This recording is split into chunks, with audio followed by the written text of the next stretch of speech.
One Christmas was so much like another. In those years around the Seatown corner now and out of all sound, except the distant speaking of the voices I sometimes hear a moment before sleep, that I can never remember whether it snowed for 12 days and 12 nights when I was 6, or whether it snowed for 6 days and 6 nights when I was 12. All the Christmases rolled down toward the two-tongued sea like a cold and headlong moon bundling down the sky that was our street.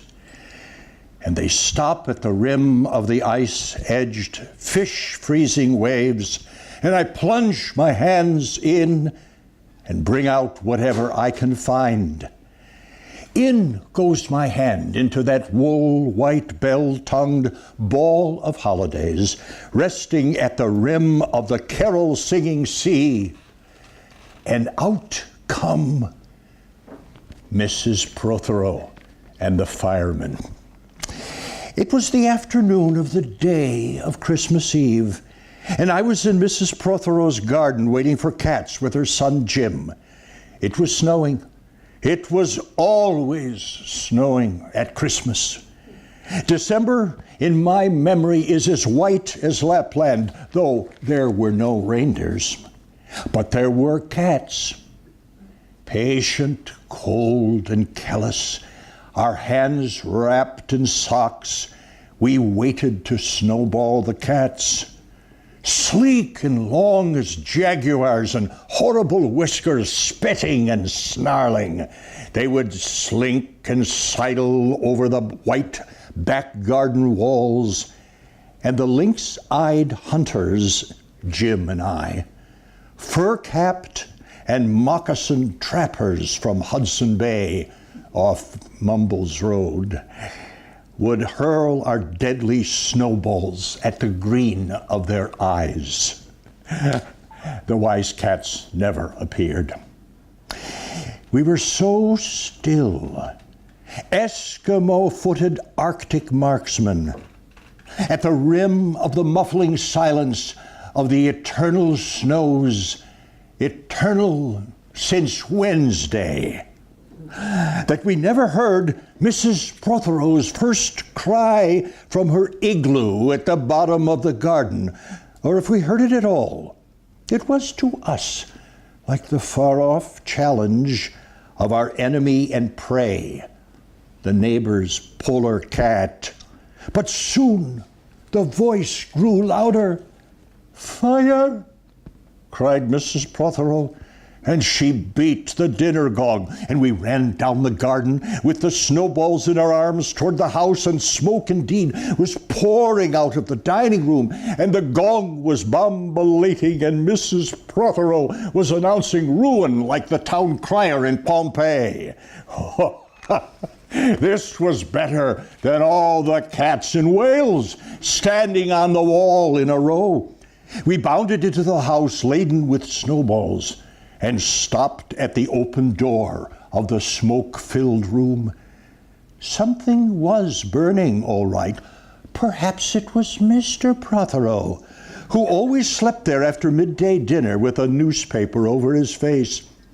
But he was standing in the middle of the room saying, "A fine Christmas," and smacking at the smoke with his slippers. "Call the fire brigade," cried Mrs. Prothero, and she beat the gong. "They won't be there," said Mr. Prothero. "It's Christmas." There was no fire to be seen, only clouds of smoke, and Mr. Prothero standing in the middle of them, waving his slipper as though he were conducting. "Do something," he said. And so we all threw our snowballs into the smoke. I think we missed Mr. Prothero, and we ran out of the house to the telephone box. "Let's call the police as well," Jim said. "And the ambulance. And Ernie Jenkins, he likes fires." But we only called the fire brigade. And soon the fire engine came, and 3 tall men in helmets brought a hose into the house, and Mr. Prothero got out just in time before they turned it on. Nobody could have had a noisier Christmas Eve. And when the firemen turned off the hose and were standing in the wet, smoky room, Jim's aunt, Miss Prothero, came downstairs and peered in at them. Jim and I waited very quietly to hear what she would say. She said the right thing, always. She looked at the 3 tall firemen in their shining helmets, standing among the smoke and dissolving cinders and dissolving snowballs, and she said, "Would you like anything to read?" Years and years ago, when I was a boy, when there were wolves in Wales and birds the color of red flannel petticoats whisked past the harp-shaped hills, when we sang and wallowed all night and day in caves that smelt like Sunday afternoons in damp front farmhouse parlors, and we chased with the jawbones of deacons the English and the bears before the motor car, before the wheel, before the Duchess-faced horse, when we rode the daft and happy hills bareback. It snowed and it snowed. But here, a small boy says, "It snowed last year too. I made a snowman, and my brother knocked it down, and I knocked my brother down. And then we had some tea." But that was not the same snow, I say. Our snow was not only shaken from whitewash buckets down from the sky, it came shoaling out of the ground and drifted and swam in the arms and hands and bodies of the trees. Snow grew overnight. And all the houses looked like pure and grandfather moss, and it minutely white-ivied the walls and settled on the postman opening the gate like a dumb, numb thunderstorm of white, torn Christmas cards. Were there postmen then, too? Oh, with sprinkling eyes and wind-cherried noses, on spread, frozen feet, they crunched up to the doors and mittened on them manfully. But all that the children could hear was the ringing of bells. "You mean that the postman went rat-a-tat-tat and the doors rang?" "Oh, I mean that the bells the children could hear were inside them. I only hear thunder sometimes, never bells. There were church bells too. Inside them? No. In the bat-black, snow-white belfries tucked by bishops and storks, and they rang their tidings over the bandaged town, over the frozen foam of the powder and ice cream hills, over the crackling sea. It seemed that all the churches boomed for joy under my window, and the weathercocks crew for Christmas on our fence. Oh, get back to the postman. They were just ordinary postmen, fond of walking and dogs and Christmas and the snow. They knocked on the doors with blue knuckles. Oh, ours has got a black knocker.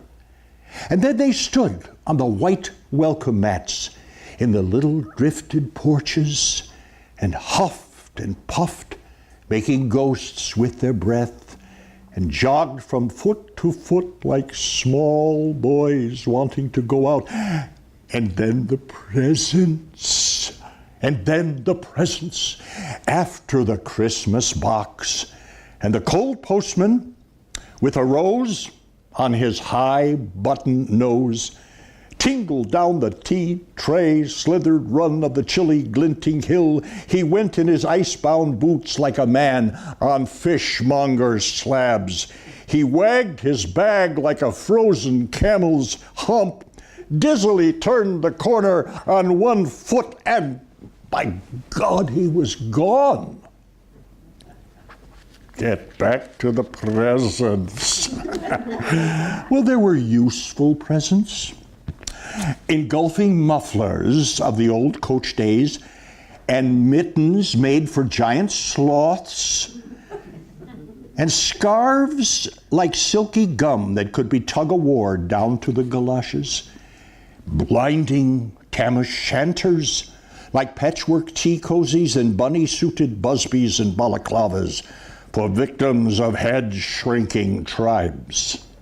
From ants who always wear wool next to the skin, there were mustached and rasping vests that made you wonder how the ants had any skin left at all.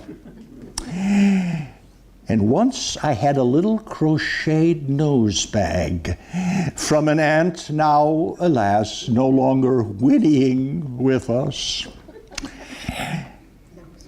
And pictureless books in which small boys, though warned with quotations not to, would skate on Farmer Giles's pond, and did, and drowned. And books that told me everything about the wasp except why. Go on to the useless presents. Bags of moist and many-colored jelly babies, and a folded flag, and a false nose, and a tram conductor's cap, and a machine that punched tickets and rang a bell, never a catapult. Once, by mistake that no one could explain, a little hatchet, and a celluloid duck that made, when you pressed it, a most unduck-like sound, a mewing moo that an ambitious cat might make who wished to be a cow, and a painting book in which I could make the grass, the trees, the sea, and the animals any color I pleased, and still the dazzling sky blue sheep are grazing in the red field under the rainbow-billed and pea-green birds. Hard-boils, toffee, fudge, and all sorts, crunches, cracknels, humbugs, glaciers, marzipan, and butter Welsh for the Welsh. And troops of bright tin soldiers who, if they could not fight, could always run. And snakes and families and happy ladders, and easy hobby games for little engineers, complete with instructions. Oh, easy for Leonardo. And a whistle to make the dogs bark, to wake up the old man next door, to make him beat on the wall with a stick, to shake our picture off the wall. And a packet of candy cigarettes. You put one in your mouth and you stood at the corner of the street. And you waited for hours in vain for an old lady to scold you for smoking a cigarette. And then with a smirk, you ate it. And then it was breakfast under the balloons. Were there uncles like in our house? There are always uncles at Christmas, the same uncles. And on Christmas mornings, with dog-disturbing whistle and sugar cigs, I would scour the Swatch town for the news of our little world, and find always a dead bird by the white post office, or by the deserted swings, perhaps a robin, all but one of his fires out. Men and women wading or scooping back from chapel with taproom noses and wind-blown cheeks, all albinos, huddled their stiff black jarring feathers against the irreligious snow. Mistletoe hung from the gas brackets.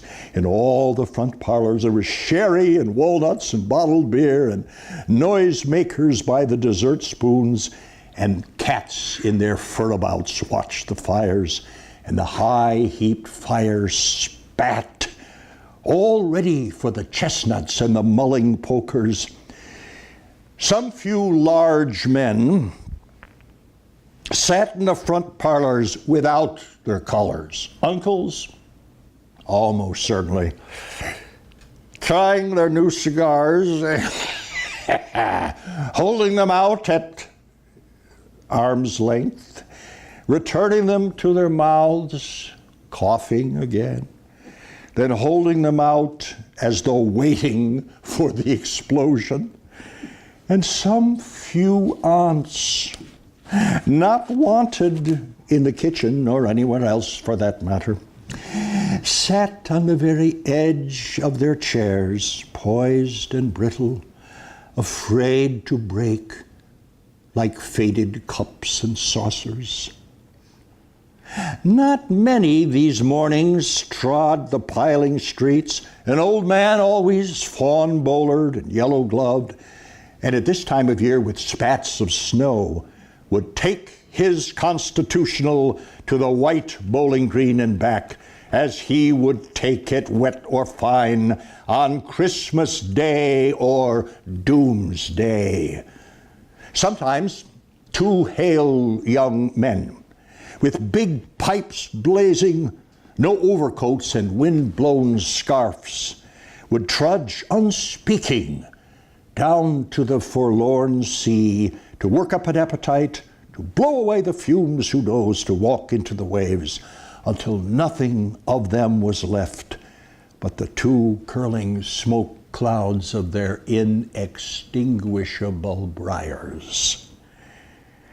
Then I would be slapdashing home. Oh, the gravy smell of the dinners of others, the bird smell, the brandy, the pudding, and mince coiling up to my nostrils, when out of a snow-clogged side lane would come a boy, the spit of myself, with a pink-tipped cigarette and a violet past of a black eye, cocky as a bullfinch, leering all to himself. I hated him on sight and sound, and would be about ready to put my dog whistle to my lips and blow him off the face of Christmas, when suddenly he, with a violet wink, put his whistle to his lips, and he blew so stridently, so high, so exquisitely loud, that gobbling faces, their cheeks stuffed with goose, all along the tinseled windows. For dinner, we had turkey and blazing pudding, and after dinner, the uncles sat in front of the fire, loosened all the buttons, and slept. Mothers, aunts, and sisters scuttled to and fro, bearing tureens. Auntie Bessie, who had already been frightened twice by a clockwork mouse, whimpered at the sideboard and had some elderberry wine. The dog was sick. Auntie Dozy had to have 3 aspirin, but Auntie Hannah, who liked port, stood in the middle of the snowbound backyard singing like a big-bosomed thrush.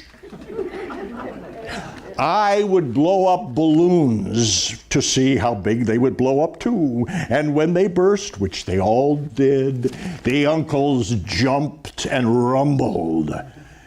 In the rich and heavy afternoon, the uncles breathing like dolphins, and the snow descending, I would sit among festoons and Chinese lanterns and nibble dates and try to make a model man-o-war following the instructions for little engineers, and produce what might be mistaken for a sea-going tram car. Or I would go out with my bright new boots, squeaking into the white world, onto the seaward hill, to call on Jim and Dan and Jack, and to pad through the still streets, leaving huge, deep footprints on the hidden pavements. Oh, I bet people think there's been hippos. What would you do if you saw a hippo coming down our street? I'd go like this, bang, and I'd throw him over the railings and I'd roll him down the hill, and then I'd tickle him under the ear and he'd wag his tail. What would you do if you saw 2 hippos? Iron-flanked and bellowing he-hippos clanked and battered through the scudding snow toward us. As we passed Mr. Daniel's house, let's post Mr. Daniel a snowball through his letterbox. Let's write things in the snow. Let's write, Mr. Daniel looks like a spaniel all over his lawn. Or we walked on the white shore. Come the fishes, see it snowing? The silent, one-clouded heavens drifted onto the sea. Now we were snow-blind travelers, lost on the north hills.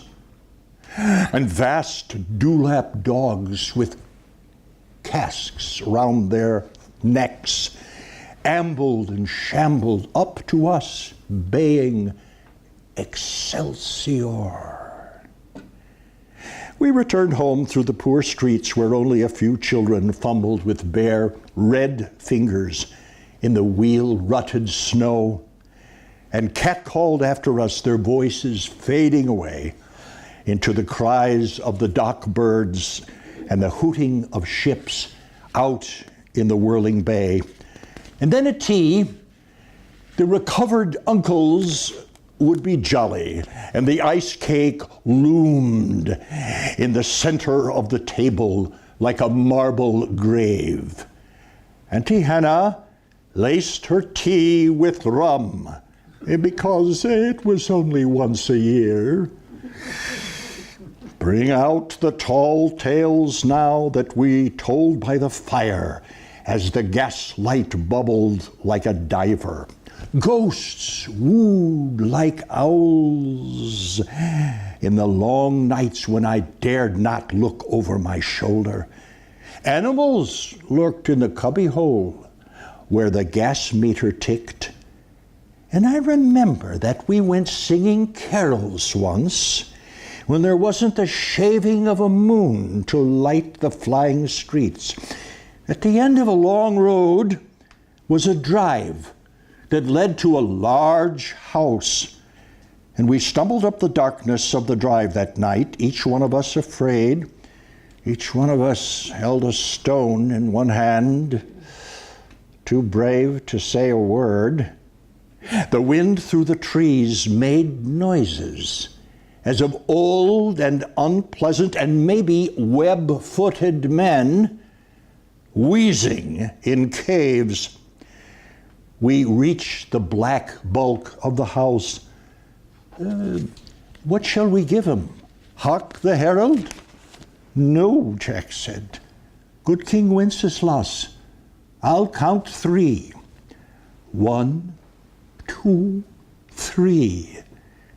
And we began to sing, our voices high and seemingly distant in the snow-felted darkness round the house that was occupied by nobody we knew. We stood close together near the dark door. Good King Wenceslas looked out on the feast of Stephen. And then a small, dry voice, like the voice of someone who has not spoken for a long time, joined our singing. An eggshell voice from the other side of the door. A small, dry voice through the keyhole. And when we stopped running, we were outside our house. The front room was lovely. Balloons floated under the hot water bottle gulping gas. Everything was good again and shone over the town. Perhaps it was a ghost, Jim said. Perhaps it was trolls, Dan said, who was always reading. Let's go in and see if there's any jelly left, Jack said, and we did that. Always on Christmas night, there was music. An uncle played the fiddle, a cousin sang Cherry Ripe, and another sang Drake's drum. It was very warm in the little house. Auntie Hannah, who had got onto the parsnip wine, sang a song about bleeding hearts and death. And then another in which she said her heart was like a bird's nest. And then everybody laughed. And then I went to bed. Looking through my bedroom window out into the moonlight and unending smoke-colored snow, I could see the lights in the windows of all the other houses on our hill, and hear the music rising from them up the long, steadily falling night. I turned the gas down. I got into bed. I said some words to the close and holy darkness, and then I slept.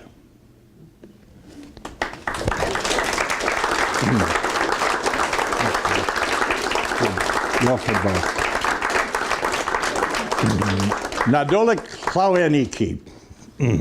Okay. Yes. Good. Stay there for a moment. Okay.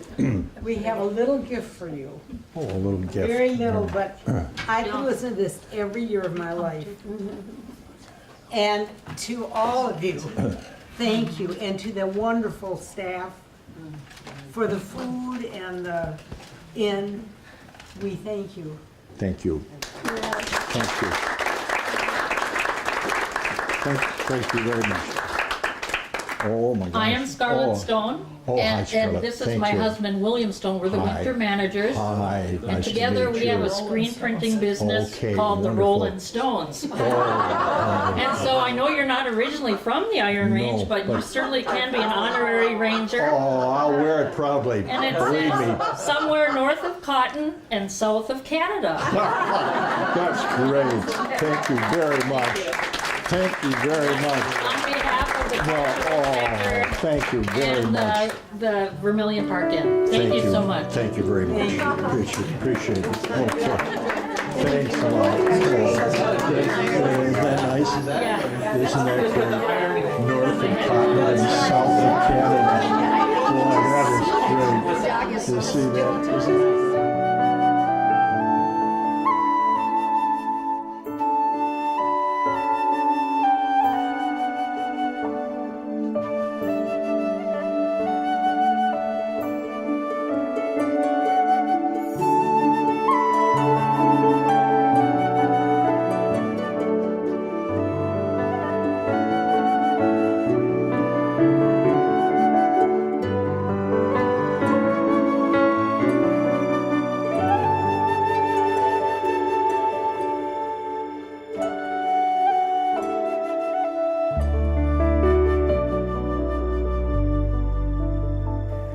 Then I would be slapdashing home. Oh, the gravy smell of the dinners of others.